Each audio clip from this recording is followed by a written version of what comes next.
मैं अभी नवाज़ के बंगले से आई हूँ और मेरे बच्चे हैं जो कि वहाँ बैठ के वो बच्ची मेरी रो रही है, बहुत परेशान हो रही है और हमें बंगले से निकाल दिया है और बोला है कि आप इस बंगले में नहीं आ सकते हैं। अब मेरे समझ में नहीं आ रहा, मेरे पास 81 रुपीज़ है, ना मैं होटल है ना मेरे पास घर है। मुझे नहीं समझ में आ रहा मैं बच्चे लेके कहाँ जाऊँ, किसको कॉल करूँ। और मेरी बच्ची परेशान हो रही है इस वक्त और मुझे नहीं पता कि नवाज़ इस तरीके की हरकत इसको शोभा देती। इस इतना गिर चुका है नवाज़, मैं तुझे कभी माफ़ नहीं कर सकती, कभी माफ़ नहीं कर सकती। जो बच्चों के साथ मेरे कर रहा है वो कभी माफ़ नहीं कर सकती हूँ।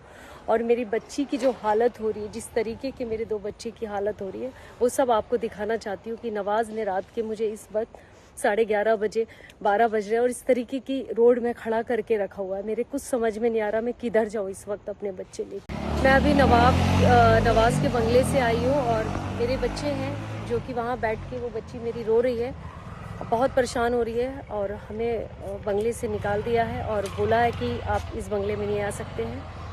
अब मेरे समझ में नहीं आ रहा, मेरे पास 81 रुपीज़ है, ना मैं होटल है ना मेरे पास घर है। मुझे नहीं समझ में आ रहा मैं बच्चे लेके कहाँ जाऊँ, किसको कॉल करूँ।